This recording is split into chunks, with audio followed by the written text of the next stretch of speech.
Hello and welcome to Always Off Brand. I'm your co-host Summer Jubileer along with Scott Oshman. Hi. And we've got Hayley Brucker. Hayley in the news. How's it going, Hayley? I'm so happy that we're all three doing this morning. I am kvelling, as they say on the other side of the street. That's a great Yiddish word, kvelling. I'm so happy. I'm kvelling. The joy is bursting out.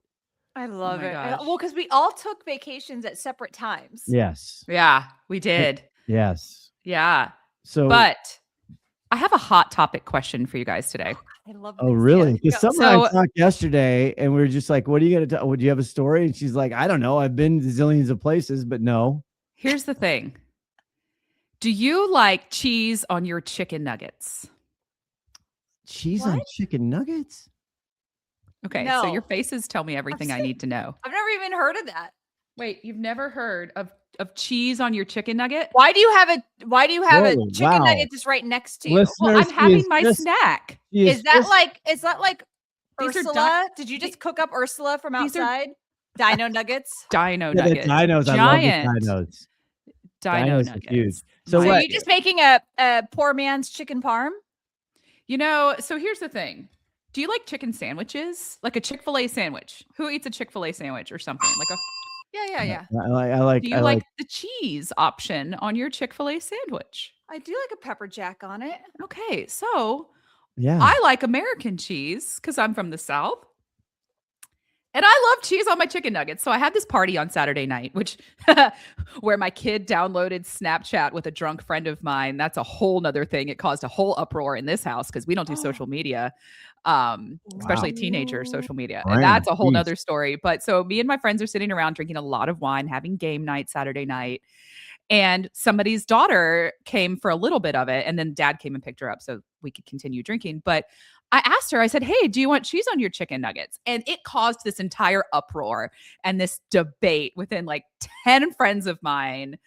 And now it has become this joke in our group text. So I had to know, am I weird or are you weird? No, I think I'm down for that. I could be down for that. But I've never heard of it. But you're right. I like cheese on a chicken sandwich, or I like cheese on a thing. So why wouldn't you on a diner? I just haven't put it to the nuggets. I just haven't done it with the nuggets. And I took the American cheese. Haley, that looks really gross. Yeah, and listener, she's showing up. She's showing Dinah. We are on the YouTube, ladies and gentlemen. Just search Always Off Brand. We are braggadocious. We're approaching the 100 mark of subscribers. All right, so Scott would eat it. Summer, would you eat a chicken nugget with cheese on it? Well, those dino nuggets specifically, I do like because they're gluten-free. Yeah. But yeah, I would try it. There you go. A little pepper jack, just rip it up and just stick it on there while it's hot. It melts and you could dunk it in your dunk of choice. Huh. Okay. All right. I'm down with that. I'm okay with that. Sure. Yes, let's go. Why not? Do you mix vodka and passion fruit, orange, guava juice together? Do you do that? I mean, sure.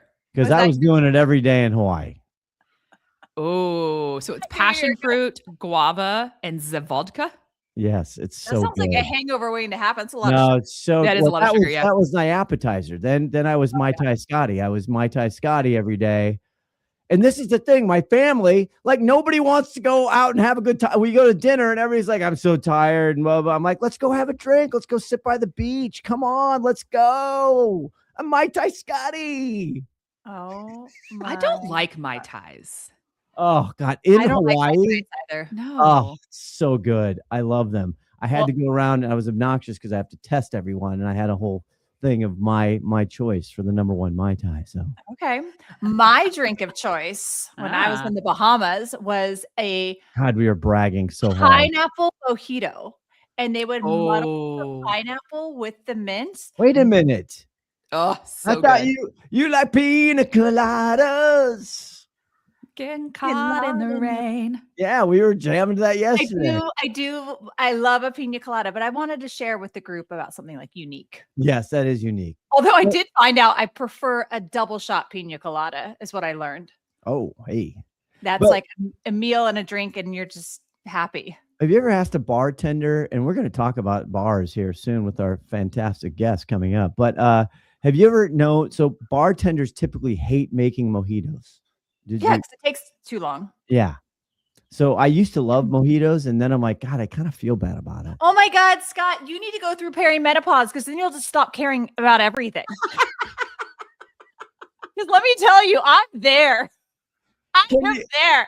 Can you like? Is it like empathy, pregnancy? The husband, like, I don't know. No, Is there any? No, I've it's been- I've literally been- like science. When your estrogen drops, your ability to want to take care of others and be the caretaker and be the one that's like, oh, sure, I'll do without so you can do with.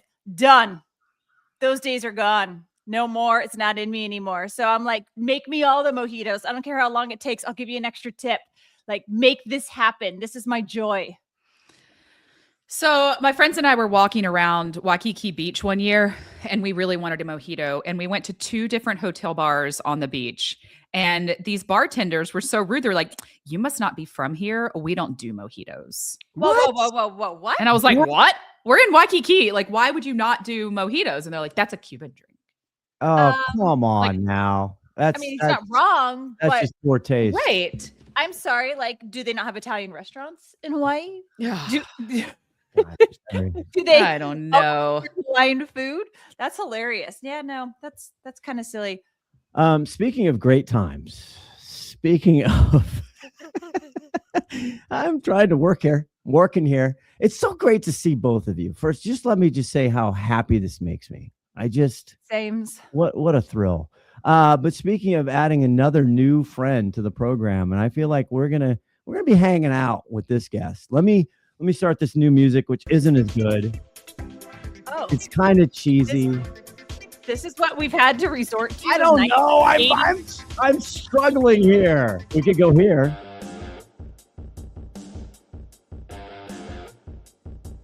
Maybe we just cut the music and we just do a cold intro. Let's go here right now. Actually, I kind of like this one. Elevator. Ladies and gentlemen, boys and girls, let's bring her to the YouTube stage. She's from New York. Where am I? Am I at a Barry White concert? She is a founder. She is the CEO of one of the baddest, most unbelievable ballers in the luxury consumer research space. Look now, look here. She's the CEO of LookLook. Ladies and gentlemen, Malinda Sanna. Hey guys. Do it for me. Welcome. Okay. That's not doing it. This isn't doing it. Nothing's happening for me. Gotta like. Numbers. I wish I had the umbrella so I could just yank them. Yeah, I know. Melinda, welcome to the program. I'm so psyched to be here. How are you guys? Happy Friday. Oh, happy Friday! What a week! I am so happy. It's almost done. We don't talk weather, but it's gorgeous in Seattle. Whoa, that's a rare occasion, but beautiful you. when it is. Yes, I have been complaining nonstop. Scott has had to hear my rants for the last, 5 years. We rant together. Melinda, tell us, what the heck is LookLook? All right. So LookLook is it's my life. We produced our own software platform a number of years ago because we didn't like anything else that was out there. So you mentioned we're in the research space. We actually kind of avoid the use of the word research. I know. I did that purposely because I knew you were gonna. That's yes. Yeah. So when you think of, consumer research, you think of maybe, I don't know what, focus groups, surveys. It's typically very boring and dull and rigid and kind of inhuman. So we've always been about reinventing that. And so, when the smartphone came out, which is like eons ago now, over 10 years ago, although it seems like 100 years. I still remember when my friend got the first one. I was Thank like, you. what are you going to do with this? I know. And I'm I like was with my I'll little never use flip that. phone. Yeah, T90 Same. texting. And I'm like, what? Yeah, What are yeah. you going to do with that? I know. I was a holdout too. I was like, it's so antisocial, but Yeah. now my whole business relies on it. But anyway, I sort of saw the opportunity at that time to talk to people and share pictures and just do research more one-on-one rather than a group setting, because I know some of you guys have background at Unilever and those types of companies, so you're very familiar with what it's like to be in the back room of a focus group. It's just so cheesy and weird with the one-way mirror, and it's even worse on the other side. What it always feels like those people have almost like an agenda, right? They want to like they're like Scott, and they want to please. Like, what do the people want to hear? I want to tell them that. Yeah. Or they're like, wait, hold on. Why do you got to take a shot at me? Mr. won't order a mojito because he doesn't want to insult. So you're not going to give your honest opinion because you don't want to hurt their feelings. Or you're on the other spectrum and you're just like, you know what? My life sucks and I'm going to make sure no one likes this product. I got things to say. Yeah. So it can be People really are weird. challenging. They're so weird.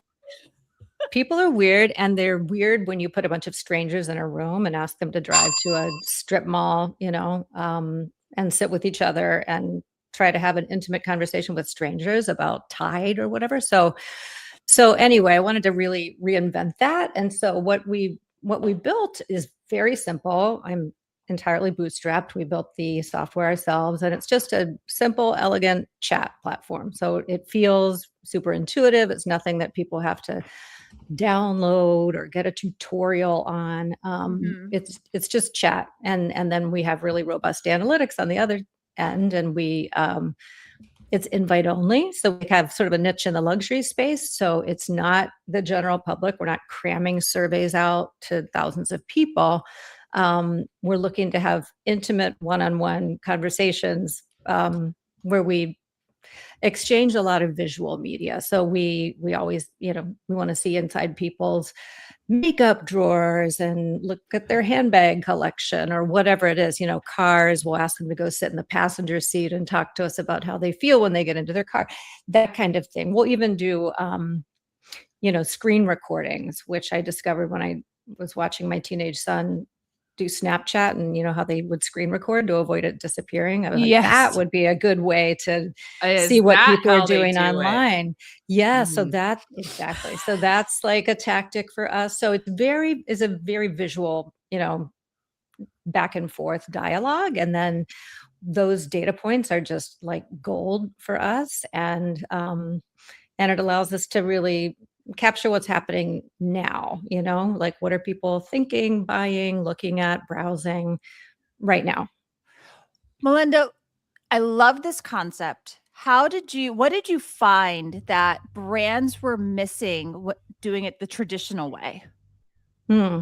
Well, I think, and again, if you have familiarity with focus groups and kind of the traditional forms of getting insights, I think they can be led off track if they're not talking to the right people. And that can be a trap in consumer packaged goods. But when you start talking about luxury brands, if you're not talking to actual luxury buyers, you can really get the wrong information and get off track. So we always I have contractors at my house, which I was trying to text and tell them to stop, but let me know if the noise. No, we don't care about that. We've had lawnmowers, we've had everything. We can't hear it at all. And I always like to volunteer Scott's amazing production skills, and he will just edit it out. Sure. Okay. Butter him up a little more, Summer. God, isn't he looking good today too? Lather it on. He's still got the Hawaiian tan. Oh yeah, I got the Hawaiian shirt on. Oh yeah, let's go. Mahalo.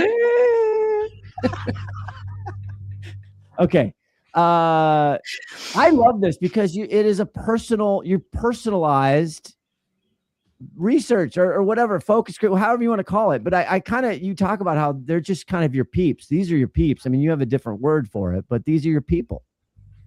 Yeah, we call them our jewels. And, they're not all luxury buyers. We do have a niche in luxury that no one else has.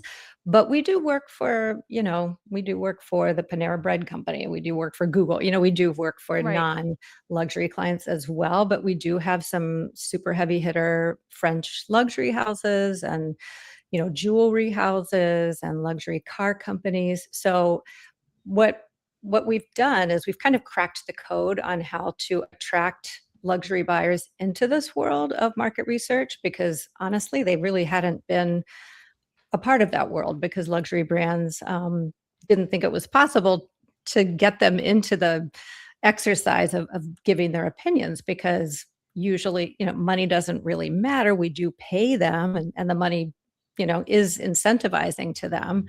But it's also kind of a seduction. It's kind of a charm relationship. And we consider our jewels our clients as much as the companies that pay us, because they are our most valuable asset. And it's just grown and grown and grown over a decade now, where we have thousands of luxury buyers that want to engage with us and make their opinions heard. And sort of the ultimate luxury now is feeling like you have kind of insider access to a brand or to Yeah. anything. So that's really what we're offering them, is insider access to have, to share their opinions with Yeah. a Tiffany or a Cartier or BMW, that kind of thing. So tell us how you started recruiting these luxury shoppers way back at the Barney's bar. Oh, Yeah. you heard about that. Okay. Yeah, I'd love to hear how you just, Yeah. I mean, did you buy them a drink? Yeah, I Hey, mean, I'll buy you a drink. I'd love to chat. Yeah, Tell what us. was your pickup line? I mean, Yeah. So it's so funny because I was sort of kvetching to there you go. Nice job. sorry, I live on Long Island, so that's Yeah, the way I speak exactly. Yiddish. To a fellow mom, and at the time we were recruiting for something for Marc Jacobs, and I was really having trouble finding luxury buyers. We needed young women, and she's like, "Oh, well, my husband trades bonds on Wall Street. I'm sure some of his colleagues' daughters would take part." And it turns out, like, she hadn't been in the workforce for 15 years. She took to this like, I mean, she just became a pit bull at recruiting and was really resourceful. And that was our starter yeast. I mean, if anybody bakes bread, you understand that analogy. But we sort of started with, personal contacts. And then we got a reputation for being able to find these people. And then we had demand for many, many more of them. But we wanted them to be qualified. So at the time, Barney's, rest in peace, Barney's New York was the epitome of the sophisticated shopper. And we had to find watch owners and find jewelry owners of a very specific watch brand that was hard to find. So we went up to Fred's, which was this amazing bar that used to exist at Barney's. And Susan, her name is Susan, and she was foundational to helping me build what we have. We would sit at the bar, and she would kind of bird dog me because she has a sixth sense for like who has money, and I will talk to anyone. So we were a good team. So she'd say, go over there. She's by the elevator, go talk. And I'd go over and I'd be like, we'll pay you a few $100s if you'll give us your opinions. Here's my card. And that's how we got people. And we'd go to Barney's, we'd go to Bergdorf. Once we ran into Martha Stewart and the Jonathan Simkai. Did she want to make a couple hundred? Was she interested? Something. We talked to her, and I was so starstruck. Like, I was like, Yeah. That was gorgeous. Absolutely. Pre-jail. That was pre-jail, right? No, post jail. She's been out of jail for a long time. Yeah, I guess so. I watched the Martha Stewart documentary. I kind of think she got hosed. Oh, she totally Same. did. They made an example of her. Yeah, exactly. I mean, she was so nice to us, and she connected us with some people in her editorial department that ended up so we have like this crazy web of influence now and network of where we can draw people from. But, honestly, our secret sauce is that we just make it a really good experience for anyone that takes part in one of our studies, to the point where they want to introduce their friends, and and we vet everyone, and it's one at a time. It is very organic. We do it the hard way. No one else is crazy enough to do this, seriously. But it's a really fun time in the company now, because we realize that we have this amazing asset, and that it has kind of magical powers in terms of making whatever we're studying, whether it's like some new snack product from Hershey to Tiffany jewelry. Like when we engage people for whatever over a few days, which we usually do, it's all asynchronous. We give them lots of time because everybody's time starved. They get really involved in the product and advertising, traditional advertising. And that's how I grew up. I started at the Coca-Cola company. So, I remember when advertising was creative and fun and it was cool to work in that industry. It's not, you guys know, like it's not cool anymore. And it's just a lot of barking and people are throwing billions of dollars at digital that's having zero effect, but they don't know what else to do. So I think I know that we have a way of sort of engaging with people where we're letting their voices be heard, and it's entirely authentic and more of a seduction, more of a pull them in rather than bark at them. Right. And it's particularly powerful with luxury buyers because they aren't even, well, first of all, they pay their way around advertising. Like they pay for the free, they pay their way around ads and they're not reading magazines. So if you're not looking at billboards, you have no way to reach these people, but we do. We have an hour and a half where we are hanging on their every word and they're listening to themselves, and they leave a project with us and, we'll go buy fine jewelry after we do a jewelry study, or they'll go visit the dealership of a Lotus dealership, or, it's really amazing. So the pivot that we're doing now is to move from a project-based consulting research company to, I need to find the right language. This is very new, but maybe consumer to consumer marketing. Oh, hey, let's workshop it right here. Let's workshop it on the show. Let's do it. Yeah. I mean, I just want it to be everything that advertising is not. I want it to be a direct line from people buying the goods to the companies and cut out, everything in between. So it can be more of an event, customer relationship management, client development. And you'll get insights too, but that is the dividend rather than the reason to spend money with us. Does that make sense? Yeah. Melinda, I'm curious from like a consumer psychology perspective. What have you noticed the difference between what people say they value versus what they actually buy? Like where's the biggest gap that brands are missing?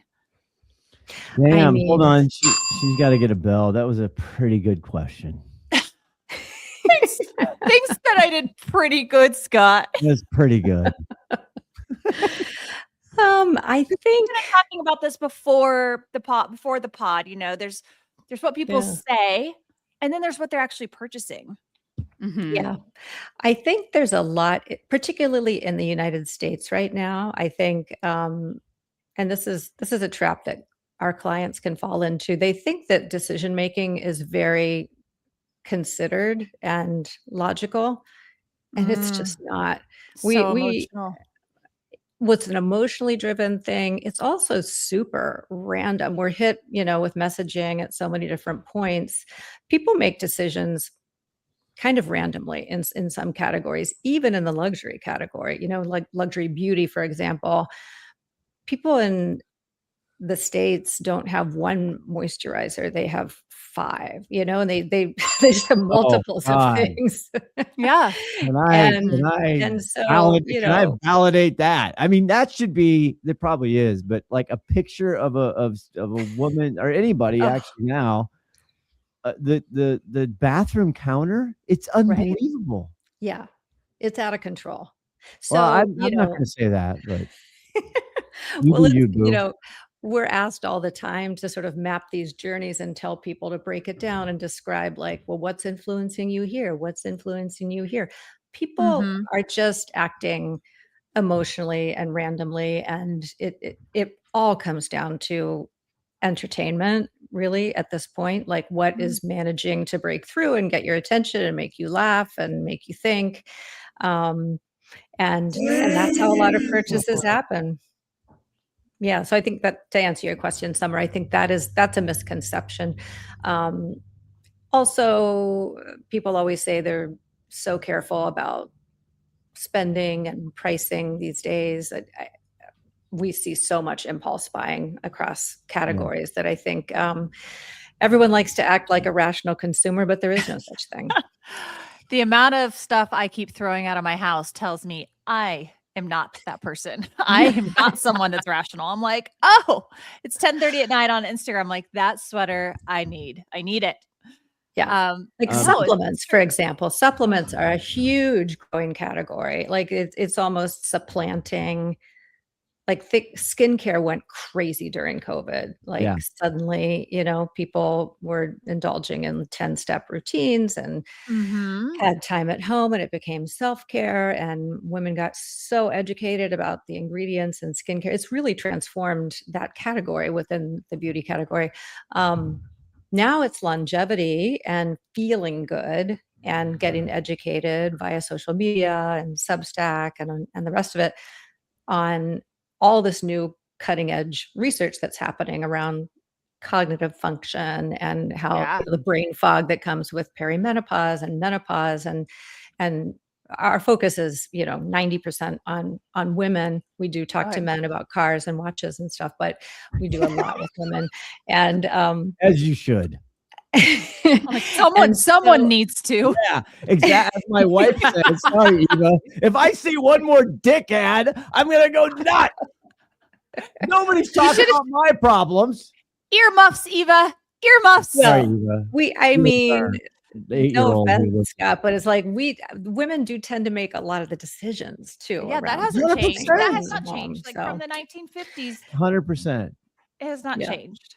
Right. So, so supplements are something that we're seeing is really big, and those purchases happen impulse buys, and these are expensive too. Like some of these are like subscription products that are like $100 a month or more,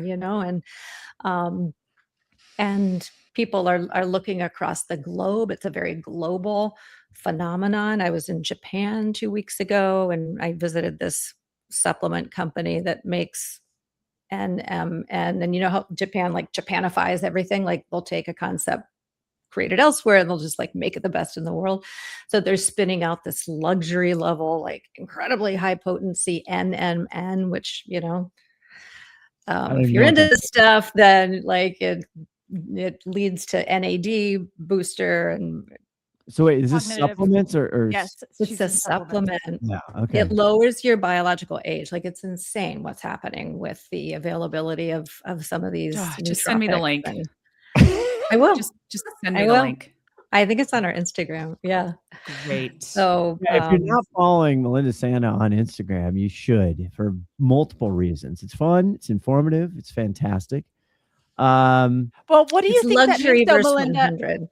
Like the way that health is merging with beauty, what do you think that means culturally? Not just like commercially, but as culture, what do you think that means for us? I think cosmetic procedures are higher than they've ever been, which is guilty. Kind of interesting. Don't do that, Scott. Guilty.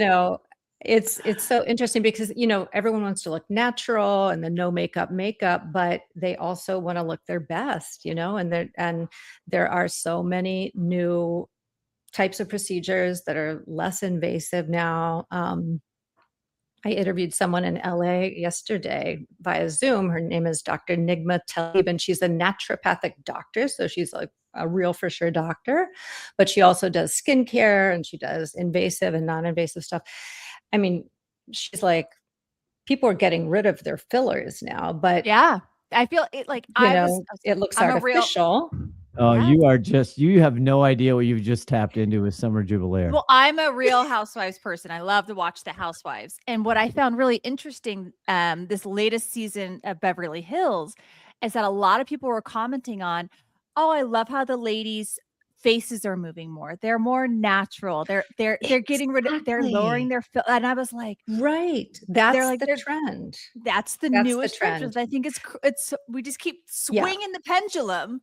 For sure. And I mean, and Dr. Talib was saying how, gut health really feeds the beauty of your skin. So, and that's what everyone's getting educated about now, is how to look natural, but how to also have expression, like, being able to move your Move your forehead, and but gel it. not let the Have wrinkles be permanent. expression.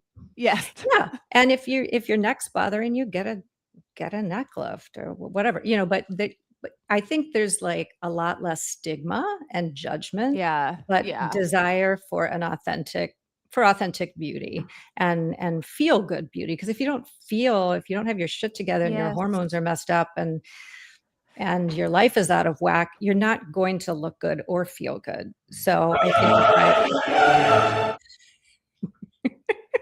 so the priority now is on that. Such a deeper topic. Let's take a very quick short break because our breaks are very mini. When we come back, though, you've broken the code on many other things, Malinda, with LookLook, and I'm fascinated by this. It's like part of what Summer just said. Like, do people really? Are they really telling you stuff they don't tell anybody else? I mean, is this? Dude, we call it the virtual confessional. Like, Yeah, there's something about the intimacy of one-on-one chatting with a stranger. there is. It's That's like the airplane it's thing. Oh, next no, I feel like level. I need to tell. It's the Uber experience I just had. Every Oh. Uber driver, Oh, I like know that's- their life by the time I get to the airport. That's what we call a great tease. We'll be back right after this. Hi, this is Elaine Boyd, CEO of Biggest Goal, and you are listening to Always Off Brand. All right, before we took the break, we hinted at virtual confessionals. And before we dive into that, Malinda, I want to share a little story.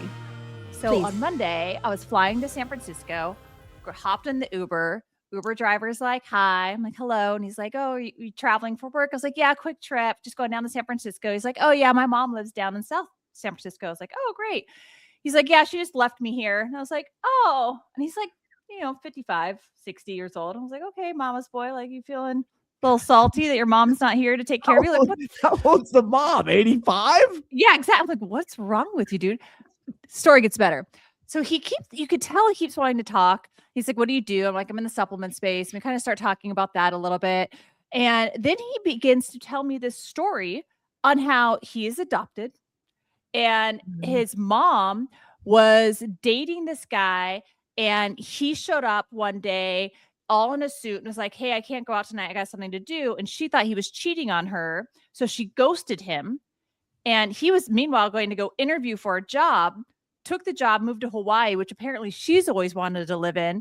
She gets pregnant and she's like a 21-year-old college student. And her doctor's like, she's like, I don't want, I'm going to carry the baby to term, but I want to adopt. And her doctor's like, I want a baby. So the doctor adopted the child. And then he goes on to tell me that his, adopted mother almost didn't adopt him because she saw him in the baby, where they keep all the children, and said he was too ugly. And I was like, what the heck? And I'm just, guys, I'm in an Uber. Like, I can't get out of this conversation. And he's laughing. And he's like, so then I found my parents, and my dad, my birth dad lives in Hawaii. My mom's still in San Francisco. And I was like, so do you have a good relationship with your adopted mother? Like, did you turn out looking okay? But this whole story I got from this man, and I'm like, I'm never going to see you again. Right? And he just like had all these opinions he wanted to share with me about like his feelings on adoption. And I feel like I'm you. Like I also talk to Uber drivers always, because there's such a fascinating cross section of society, and they're always like doing it as on the side of something else. And like, what country did you come from? Like, yes, it's fascinating to me. But people do this to me on airplanes. Like I am somewhat, I can be chatty or whatever. It just depends on the mood I'm in, but people reveal like deep, dark shit to me. It's unbelievable on an airplane. It's like insane. I had this one guy. Anonymous. Yeah. Anonymous. I've never met this person. And you're like, okay, see you in the baggage claim. But go on to the virtual confession. Yeah. So, I mean, we call it the virtual confessional because it's just amazing how people open up to us, and it can be any topic, but it's really great for, things that might be considered more intimate subjects. Like, we've done a lot of stuff on menopause, and, we also have a group chat forum where it's like Reddit, only invite only and curated, and not, with ads. But they can create their own conversation threads. We can throw conversation threads out there. Clients can. So it's like a safe space for a curated group of women to have a conversation about whatever. So that's obviously a topic that's quite intimate, but and we've done sex toys and all that kind of thing. But even if we do a study on chocolate, like chocolate is very important to women, and so we'll get them to take pictures of like their chocolate moments. And sometimes they'll set the scene when we see like they've had half a bottle of wine and the wine glass and the chocolate wrappers all over the plate. Like for whatever reason, people just show us the truth. It's not this polished Instagram ready. Yeah. Because we tell them, we just want real life. Please just show us what is happening, what's going on in your mind. And we rely a lot on what we call open-ended text responses, where we just ask a question like, tell us a story or blah, blah, blah. And people write paragraphs or we'll ask them to upload a video talking to us about, again, telling it, we love stories. So tell us the story of the last time you felt like you got a great value in a restaurant or discovered a great makeup product, whatever. And the videos can be like 5 minutes long. Wow. We're just living in a time when people are very comfortable sharing. And I think we also we hang on their every word. And when's the last time anyone hung on your every word? Like it's powerful. I think people leave feeling very heard because we do this deep listening. Yeah. Yeah. It sounds like, I know you're probably busy with your current job, but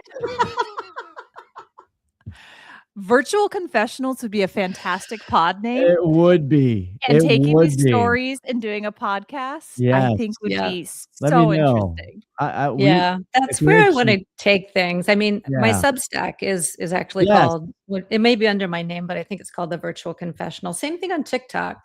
So to find us on social media, and if you're interested in being a study, you go to Luxuryverse 100 on TikTok or Instagram.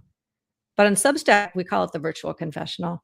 Yeah, your Substack is growing. You got quite an audience there for you. I know. Substack I love Substack because there's no ads on it.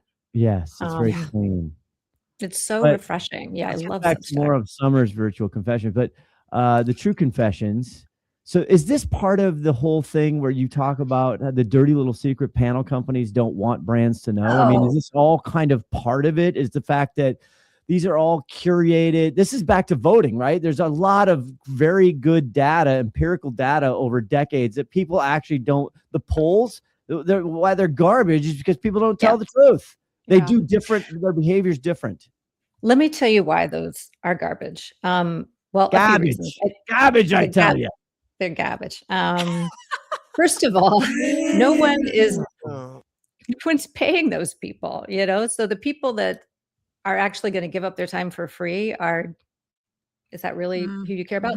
Mm-hmm. Also, there's so many robots that have infiltrated panel companies. Panel companies are where a lot of the big research companies, they outsource their recruitment to these panel companies, and everybody knows in the industry it's terrible quality. So that's why, even though we are excited about AI and use it, I mean, we're perfectly positioned to use it. But when it comes to the people in our studies, 100% human, and we always will be, because that is what is valuable now.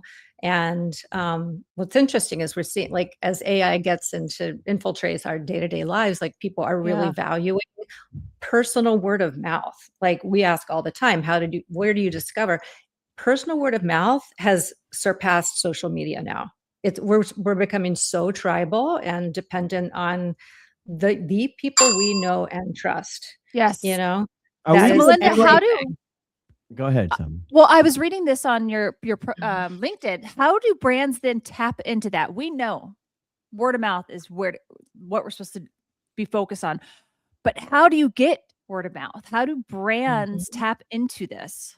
Yeah, that's the puzzle, but right for them, because AI now can target people with such precision. But I was talking with the head of media at Chanel recently, and she was describing these tools that they have, and I was like, that's cool, but where do you place that message. And she's like, Yeah. yeah, that's the problem. So that's why I think everything is still push, push, push, push, push, unless you're like creating events that draw people in, Yeah. But that's where I really want to take our, cultivated communities is what I call it, because these are people that are willing to engage on a human to human level. And there's a network effect from that. If a brand is willing to be transparent and say, this is on behalf of our brand, we want to know your opinions, that is so meaningful to people. And then they talk about it to their network. And it's just like this human network effect that can be, it doesn't have to be on social media. It can happen in real life. So I've heard you talk a little bit about AI slop. Is that what, you've been very vocal about it. Do you think that's what AI will never replace, is just that word of mouth human connection? Yes. Quite simply, Good. yes. I mean, because AI slop is always going to be backward looking. It's based on data that's already out there. And so, yeah. God, I was listening. I'm like deeply. But that is, listening. no one talks about this, that AI is looking backwards. Yeah. And also AI is trained. Anything else I can get for you, Summer? What else would you like? I mean, my coffee's a little cold now. Oh my God, that cracks me up. Okay. Yes. I mean, get to my heart. I want to know how I feel about this. Right. How do I feel about this shirt? How do I feel? Speaking of buying tendencies, we had a couple cocktails and then the wife and the daughter went and bought me all kinds of new clothes. Hey, how you doing? Anyway. Lucky you. Lucky you. And Summer is a lifelong drunk shopper. So it used to be Ambien. Didn't you shop when you were taking your Ambien? Yeah. Yeah. Yeah.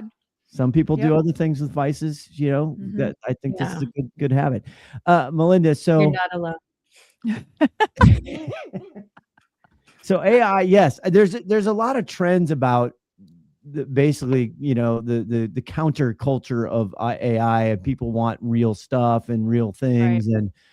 But it is in the look, and I still believe there's value in, because I hear this from my 27-year-old daughter. She has developed virtual relationships with these influencers, and she trusts them, and she buys stuff they use when she's in the market for it. Yeah. Yeah. So is there an intersection here? Yeah, I think, listen, influencers are still a thing for sure. They stepped into the space of print magazines and, a lot of push media. But now influencers are beginning to feel like push media. And I'm sure that your daughter is a little more suspect or a little more skeptical or careful about who she listens to and trusts to. So this is a huge trend that nano influencers, micro influencers, people with smaller followings have more credibility because they're not sponsored. And it feels more authentic. So I think that's where everything is heading. That's why I think our consumer to consumer marketing thing is strong, because, the women in our network, with very few exceptions, they don't want to be influencers. They have busy lives, but they have a lot of influence within their friend Within groups. their community. Yeah. Yeah, exactly. So what happens, because we all work with brands, we've all been part of brands our whole lives, various things. And one of the natural, again, it's not a criticism, it's just how it is. The brands can't get out of their own way, because the people inside the brand have these biases and psychological tendencies, because they're so close to it, they know too much. So do you ever get the feedback, the outcomes or whatever, you come back to the brand and they're like, well, that can't be true, Malinda. I don't care who you talk to. That's not our brand. I mean, I can just imagine bougie brand. It's like, Malinda, darling. Okay. I appreciate your LookLook.app, but that's not who our woman is. Right. And we're I'm like, watching The Devil Wears you Prada, guys? the first one right now. Oh, the first one, yeah. Because it came out today, the second. Yeah. Okay, So I'm we had to in. go back and watch the first one so we could see the new one today. But that's where my mind went with that. You're like, Oh. Yeah. She only wants That I mean, those days of arrogance are so gone. Like, I don't care what industry you're in right now, you are trying to figure out what way is up. Yeah. Yeah. Like Vogue is dead. I mean, like, so that kind of arrogance, dead. even from, the part of luxury brands, even the ones that are doing well, like they are trying to figure it out. And so if they push back on findings, my response is, you guys can do whatever you want. We're just telling you what real people are saying about your category, your brand. Malinda, we have very important business to tend to. We have a game show we haven't played. So can you please remind folks, how do they find you? How do they follow you? How do they, again, I admitted to you on the email, I watched your story on your Substack about your in-laws. God, Rose, I love this woman, never met her. And Rose and Ralph, I'm sitting here at my desk, just like bawling my eyes out about this story. I watched the entire 12-minute video. Yeah, I really want some background on your relationship with your mother-in-law. Yeah. Summer, you and I are going to have to go out for a bottle of wine. No, this is, I mean, we, like many in-law relationships, it was not smooth at first, but over decades of knowing her now, I love her deeply. I mean, she passed in the past few months, and what Scotty's referring to is sort of a memorial piece of film that my husband produced. He's a entertainment producer. I was like, this is your best work ever, because it just sort of took like photos and music that they loved and old Super 8 footage that was digitized. And I had recorded some conversations between the two of them, which was always hard because they were talking over each other constantly, but, putting some of that audio underneath it. And, just, I love her dearly and what she stands for and the strength, this is a Sicilian immigrant woman that grew up in the Lower East Side, probably 8 kids to a room kind of thing, in the 30s and 40s, but had the best life. And they just describe it as the best life, no regrets. I know, that's what Ralph says. I had a great life. Now, if you want to see this video and listen more, Sanna, Sanna, Malinda Sanna. Sanna, yeah. If you want to know what an alpha whisperer is, which I laid down on the woman I'm related to by marriage yesterday. She's like, "What is that? I don't understand." I'm like, "You're an alpha." So I have to give credit to my mentor, Janet Salazar, for that. She is publishing a book with that title, and I love that language so much. And I feel like our jewels, our crown jewels, the luxury buyers, are alpha whisperers because they have such an outsized influence on their communities, like we've talked about. Yeah, but Substack is really where I'm most active right now, and it's called The Virtual Confessional.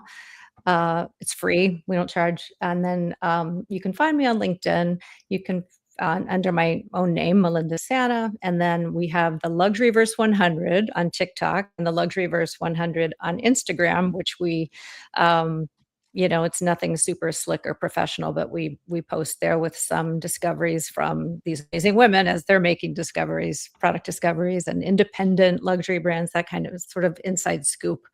And you can also apply there on our link tree to become part of this Luxuryverse and get paid for your opinion, which is always fun. Show me the money. All right. Yeah. It's such a pleasure. What a pleasure this has been. God. It's been so fun. This went so fast, you guys. Thank you. We'll be right back with What's That Keyword? The game show sweeping the globe right after this. Hi, this is Owen Comerford. I am the former CEO of Moose Jaw, consigliere to the Rock Fight, host of Outdoor Unfiltered, and you are listening to Always Off Brand.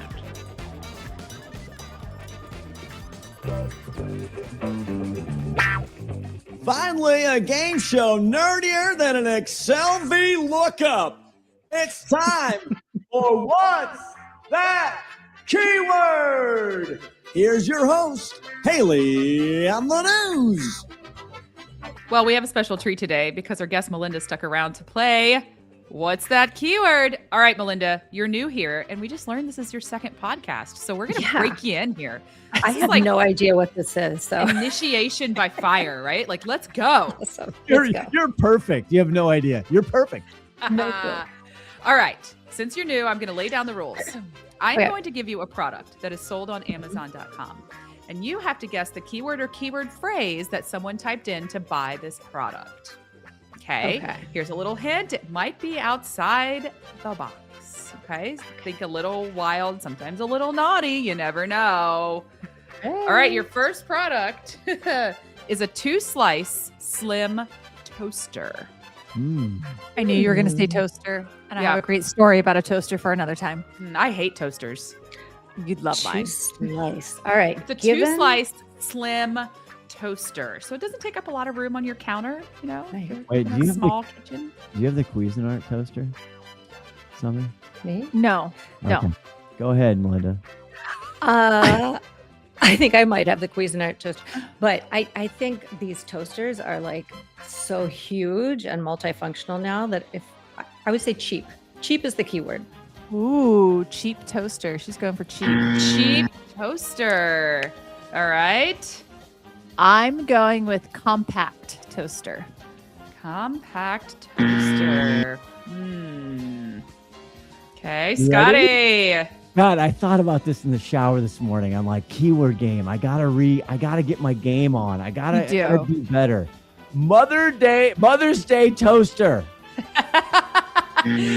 No. Well, okay. We didn't get it right today. I was looking for anti-jam toaster. Anti-jam toaster is slim. Which is kind of a play on words because most most people put jam on their toast. I thought it was kind of fun. Anti-jam. So people are having issues. Look at the colors this comes in. Wow. Right? Like, that is That's fancy. sleek. And it's only $24.98. So cheap. You were very, very on point, on brand with your What cheap size comment of there. toast is that? Is that like teeny tiny bread? toast?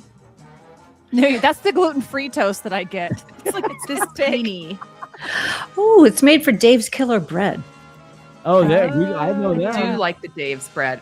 But that is Um, not thin Dave's Killer slice. bread in that toaster, in No. that picture. No, it's AI bread. All right.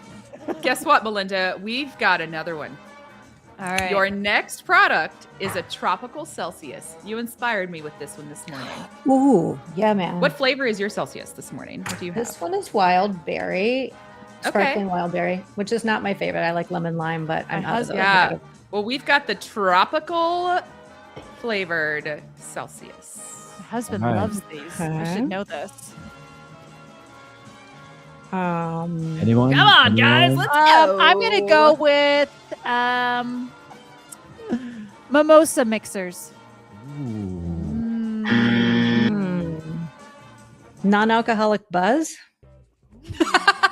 You know, you're a pro now. That's wrong, but you got the vibes. Scott? Fruity water. Fruity. Not. Hot. No, I'm back to being terrible. Yeah, come on. Oh my gosh. All right. I was looking for tropical vibes. Oh, Tropical tropical vibes. yeah. And they're not getting Scott's shirt. I know. Again, see, he inspired my search this morning on the Zon. So, all right. Well, we didn't have a winner today, but that was just a pallet of Celsius fun. We'll be right back with the news.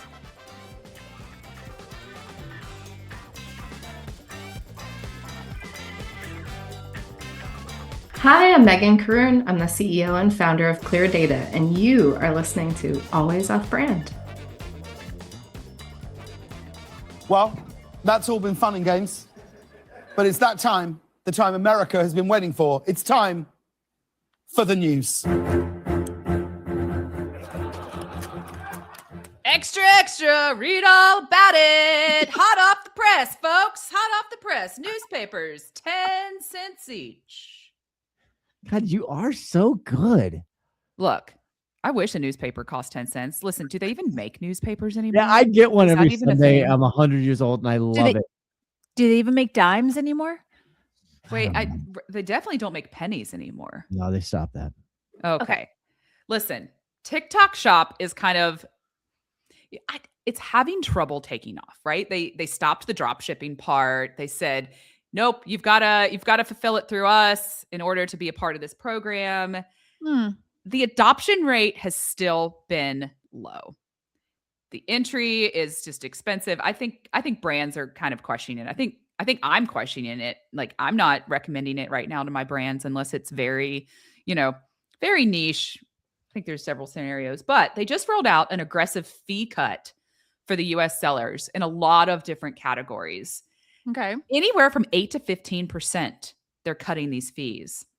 So that puts those fees at like 2 to 5%. And it's part of this broader push to keep creators and brands selling directly on the platform versus kind of migrating back to focusing on Amazon, on their D2C, on, wherever else their marketplace they're selling on. So, I mean, how do you guys feel about TikTok Shop firstly? So as a consumer, I don't even have TikTok, but as a marketing professional, it's the fastest growing commerce channel. And But you is can't, it hit 4.9 billion in Q1 this year. Wow. Yeah. That's a lot for That is US a lot. sales. Yeah, that's a ton. So it's hard to, ignore it. But then you're like, of that 4.9 billion, how much of that was profitable to the brand? Yeah. And that's where I Great pause. questions. Great questions. So yeah, Summer, you're right. They're set to do $20 billion in GMV this year. That's what they're projected to do. So that's a chunk of change. They're 4.9 billion on low retail price beauty, skincare. They've schlockified it. I said this before. Yeah. Ooh, schlockified. They have schlockified it. It's Temu, it's Shein, it's a flea market of low-cost goods. But to Summer's point, and I remember this at E-tail coming out in February, and when I'm going to another conference, these brands, every CMO, every brand is like, we got to get on TikTok. We got to get in TikTok. Well, what are we doing on TikTok? Mm-hmm. So I don't know if it's elevated yet. There's a lot of great stories about it. I'm not sure. But also to the stories point, like, who's making any money?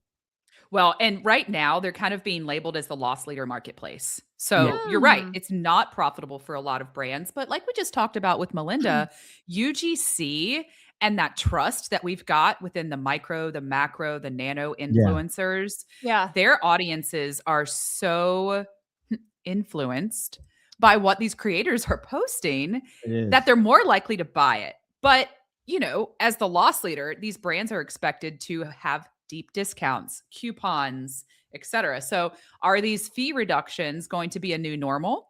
Or is it just, hey, we're coming up on June, Amazon Prime Day. Let's try to get more inventory in and sell more and try to compete with Prime Day. I don't think there's any competing. I think it's smart as Amazon's fees just keep going up and up and up and up and up. And as the Q1, I did the Scotty O earnings report show, what feed on Always Off Brand. I mean, they're making money hand over fist. It's ridiculous. And guess who's on the backs of the vendors, the suppliers, and the sellers? And it drives me batty. Yeah. But people, you go, Summer. No. Well, you have to have the right KPIs going into TikTok Shop. Mm-hmm. What is your goal as a brand? Yeah. Yep. Because it can drive a ton of awareness. Yeah. You are just on point this morning. Absolutely can. I tell you what, Summer. Summer, the CFO, and I came back and cut my hair, got rid of all that stuff. You can't put that awareness in a spreadsheet and take it to your CFO. If you can't, but if you look at is so tight, how are you supposed to relay that to the finance guys? Well, if you're a consumer, so not all brands should sell on TikTok. But if you're a consumable brand, if you're a skincare brand where you have a repeat purchase rate, if you have a subscribe and save, getting that consumer in, if you are a mattress company, I don't think you should be selling on TikTok Shop. Yeah. Because how many times are you going to get them to repeat to buy it, But if you can take a loss on that sale and you have a good product, you can take a loss, then they'll repeat purchase potentially. And that's what you have to look into.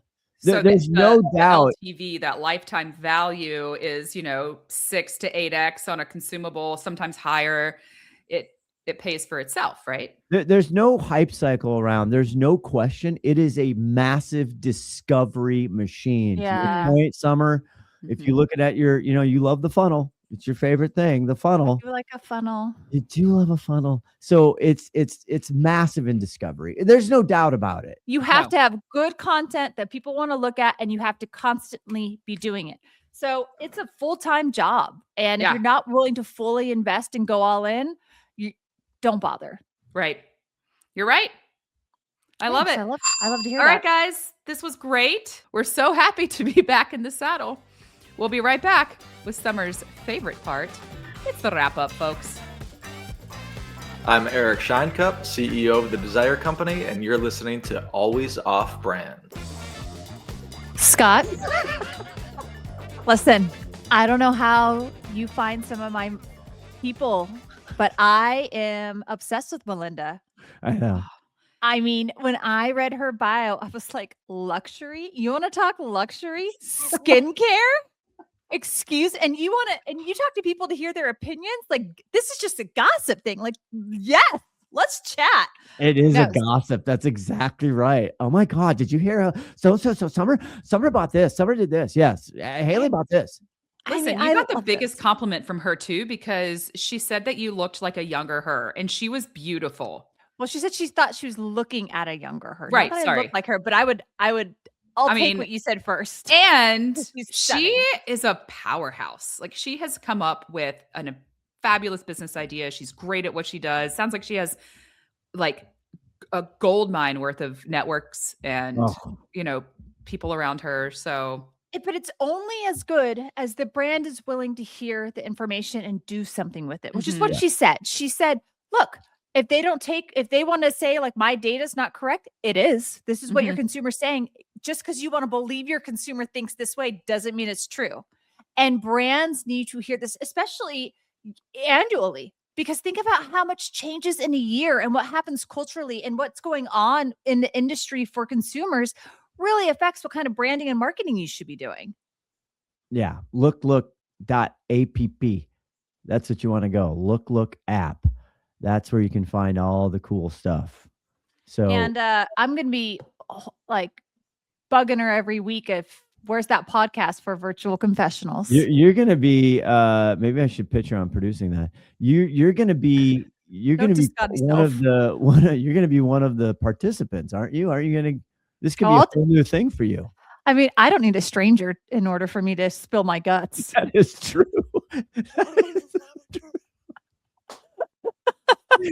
I'd love to. Can you get that Uber driver on? I want to interview him, see what he found out.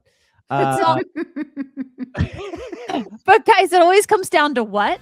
People! That's right, because people matter. And you are listening to Always Off Brand. Please like, please subscribe, please share. We'll see you later. Bye-bye. Toodaloo. Hey there, this is Hayley from Quickfire, and they want me to read this so you know what this podcast is part of and how to find out more if you want. Always Off Brand is a production of Quickfire LLC and a part of the Learn and Laugh series on the Quickfire Podcast Network. For more information, go to quickfirenow.com. Have a good one, and thanks for listening.